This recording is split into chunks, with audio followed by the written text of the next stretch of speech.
Oke, baik. Bismillah. Assalamualaikum warahmatullahi wabarakatuh. Selamat siang dan salam kebajikan. Perkenalkan nama saya Aura Jumarnis dengan stambuk L13122168. Saya merupakan mahasiswa Fakultas Kehutanan Universitas Tadulako Angkatan 22. Nah, jadi di sini saya akan membuat video mengenai presentasi tugas tentang mata kuliah pengantar ilmu ekonomi.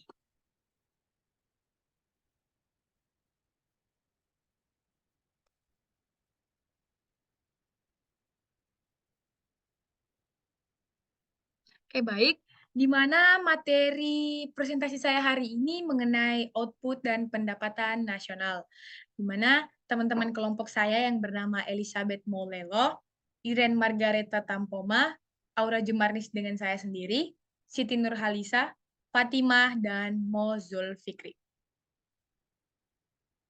Oke, di mana di pendahuluan kita akan membahas yang pertama, yaitu mengenai circular flow of income and expenditure atau tentang arus melingkar pendapatan dan pengeluaran. Yang kedua ada GDP dan GNP, yang ketiga ada komponen GDP, yang keempat ada real visi nominal GDP, dan yang kelima indeks harga, laju inflasi dan laju pertumbuhan ekonomi mikroekonomi. Nah, pengertian aliran pendapatan dan pengeluaran. Aliran pendapatan dan pengeluaran adalah suatu konsep ekonomi yang menggambarkan hubungan antara pembeli dan penjual. Nah, di sini bisa kita simpulkan bahwa aliran pendapatan dan pengeluaran itu adalah suatu konsep menggambarkan hubungan antara pembeli dan juga penjual, serta penerimaan dan pengeluaran uang. Konsep ini menggambarkan bagaimana pendapatan dari suatu sektor ekonomi mengalir ke sektor lainnya. Jadi bagaimana pendapatan sektor sektor ekonomi dari sektor satu ke sektor lainnya. Kemudian aliran pendapatan dan pengeluaran juga menggambarkan bagaimana pendapatan yang dihasilkan oleh sektor bisnis, konsumen, dan pemerintahan diterima dan dibelanjakan di sektor lainnya. Oke, yang selanjutnya keterbatasan aliran pendapatan dan pengeluaran. Salah satu keterbatasan aliran pendapatan dan pengeluaran adalah bahwa konsep ini tidak mengindikasikan adanya kemungkinan inflasi.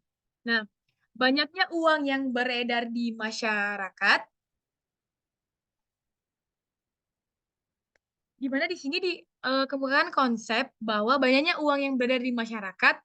Keterbatasan lainnya adalah bahwa aliran pendapatan dan pengeluaran tidak mengindikasikan adanya pertumbuhan ekonomi, di mana pertumbuhan ekonomi adalah kenaikan jumlah produksi barang dan jasa yang dihasilkan oleh suatu negara dalam jangka waktu tertentu.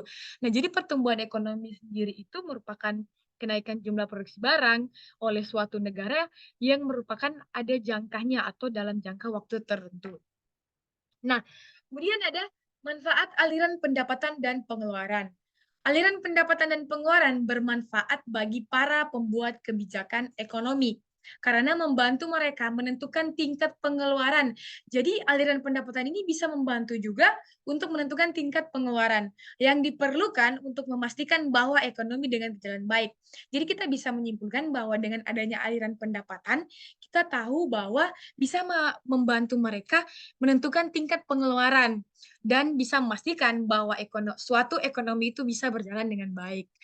Aliran pendapatan dan pengeluaran juga bermanfaat bagi para pengusaha karena membantu mereka menentukan seberapa banyak uang yang harus mereka keluarkan untuk membeli barang dan jasa yang diperlukan untuk menjelaskan usaha mereka. Jadi, untuk aliran pendapatan dan pengeluaran itu sangat banyak manfaatnya terutama bagi para pengusaha. Untuk selanjutnya yaitu kesimpulan. Aliran pendapatan dan pengeluaran adalah konsep ekonomi yang menggambarkan hubungan antara pembeli dan penjual. Jadi aliran pendapatan ini menggambarkan hubungan antara pembeli dan penjual, serta menerima dan pengeluaran uang. Konsep ini bermanfaat bagi para pembuat kebijakan ekonomi dan pengusaha karena membantu mereka menentukan tingkat pengeluaran yang diperlukan. Jadi dengan adanya aliran pendapatan, kita bisa menentukan tingkat pengeluaran yang diperlukan oleh suatu perusahaan tertentu. Namun, aliran pendapatan dan pengeluaran memiliki beberapa keterbatasan, seperti tidak mengindikasikannya adanya inflasi dan pertumbuhan ekonomi. Jadi, aliran pendapatan itu juga memiliki keterbatasan, seperti tadi dijelaskan di PowerPoint ini bahwa, yaitu tidak mengindikasikan adanya inflasi atau pertumbuhan ekonomi itu sendiri. Nah, kemudian perbedaan GDP dan GNP. GDP itu sendiri adalah jumlah total nilai barang dan jasa yang diproduksi di dalam suatu negara dalam jangka, tertentu. Mencakup produksi yang dilakukan oleh warga negara maupun warga asing. GDP mengukur nilai produksi di dalam suatu negara. Nah, jadi kita bisa, mengetahui bahwa GDP itu sendiri dapat mengukur nilai produksi di dalam suatu negara. Di sini juga dijelaskan bahwa produksi dalam suatu negara dalam waktu jangka tertentu mencakup warga negara ataupun warga negara asing. Nah, sedangkan GNP itu sendiri adalah jumlah total nilai barang dan jasa yang diproduksi oleh warga negara dalam jangka tertentu, mencakup produksi yang dilakukan oleh warga negara di dalam maupun di luar negeri. GNP mengukur nilai produksi yang dilakukan warga negara dimanapun mereka berada.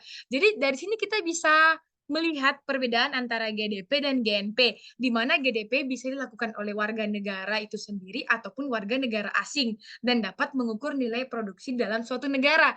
Sedangkan GNP itu warga negara yang di dalam maupun di luar negeri dan juga dapat dilakukan warga negara dimanapun mereka berada.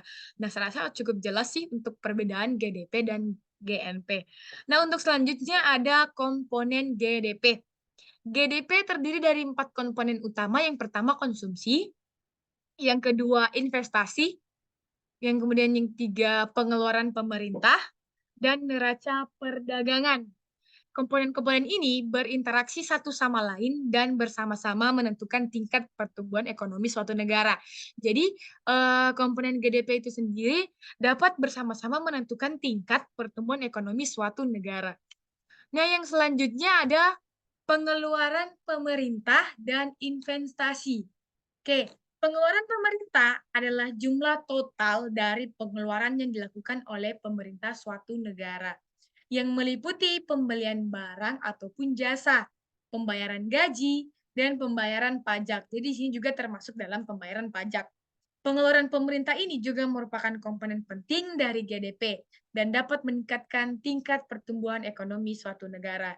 Jadi pengeluaran pemerintah melalui GDP ini dapat meningkatkan tingkat pertumbuhan ekonomi suatu negara. Investasi adalah jumlah dari semua investasi yang dilakukan di sebuah negara, yang meliputi pembangunan gedung, pembelian peralatan produksi, dan pembelian saham. Investasi ini merupakan komponen penting dari GDP dan dapat meningkatkan tingkat pertumbuhan ekonomi suatu negara. Jadi investasi juga merupakan komponen penting dari GDP itu sendiri karena dari dari investasi maupun pengeluaran pemerintah, itu merupakan komponen penting yang dapat meningkatkan tingkat pertumbuhan ekonomi dalam di suatu negara. Nah, yang selanjutnya ada real visi nominal. Real dan nominal adalah dua konsep penting dalam bahasa Indonesia. Real adalah bentuk kata yang tidak berubah dengan waktu atau situasi. Nominal adalah bentuk kata yang berubah sesuai dengan waktu atau situasi. Jadi sangat jelas sekali di mana di sini real adalah bentuk kata yang tidak berubah dengan waktu ataupun situasi, sedangkan nominal adalah bentuk kata yang berubah antara waktu maupun situasi. Kata real dalam bahasa Indonesia adalah kata yang tidak dapat diubah seperti nama dan jenis kelamin. Contohnya adalah nama orang, jenis binatang, dan masih banyak lain contohnya lagi. Nah, kemudian ada fungsi real dan nominal. Apa sih fungsi real dan nominal itu sendiri? Real dan nominal berfungsi untuk menyatakan sesuatu dalam bahasa Indonesia. Real digunakan untuk menyatakan sesuatu yang tidak berubah dengan waktu atau situasi. Nominal digunakan untuk menyatakan sesuatu yang berubah sesuai dengan waktu atau situasi. Real dan nominal juga memiliki fungsi lain, yaitu real dapat digunakan untuk menyatakan sesuatu yang abstrak, seperti konsep, ide, perasaan, itu semua merupakan bentuk dari real itu sendiri. Nominal dapat digunakan untuk menyatakan sesuatu yang konkret, seperti benda, kegiatan, ataupun peristiwa, dan masih banyak lagi. Nah, selanjutnya ada contoh real dan nominal. Untuk memahami konsep dan nominal, ada beberapa contoh dari dua konsep ini dalam bahasa Indonesia.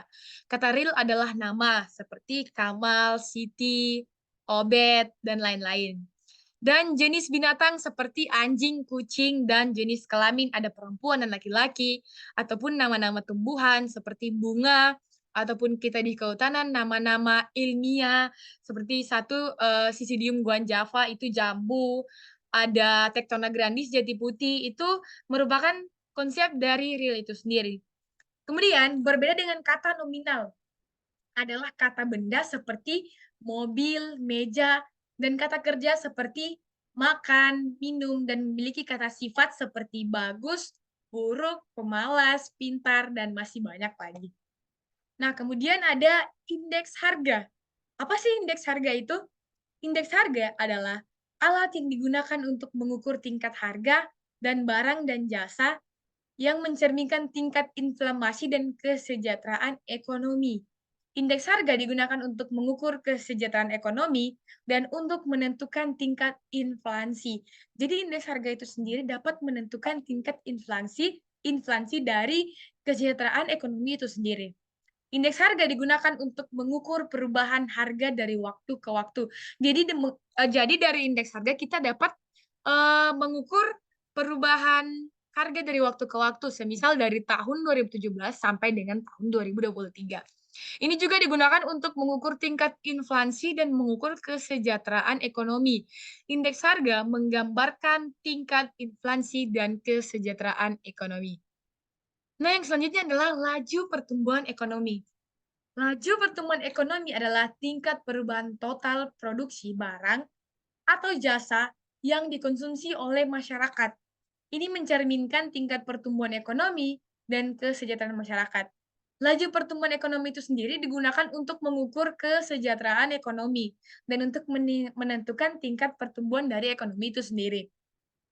Laju pertumbuhan ekonomi mencerminkan tingkat produksi barang dan jasa yang digunakan oleh masyarakat. Jadi melalui laju pertumbuhan ekonomi ini kita bisa mengukur tingkat produksi apa yang dihasilkan oleh masyarakat itu sendiri.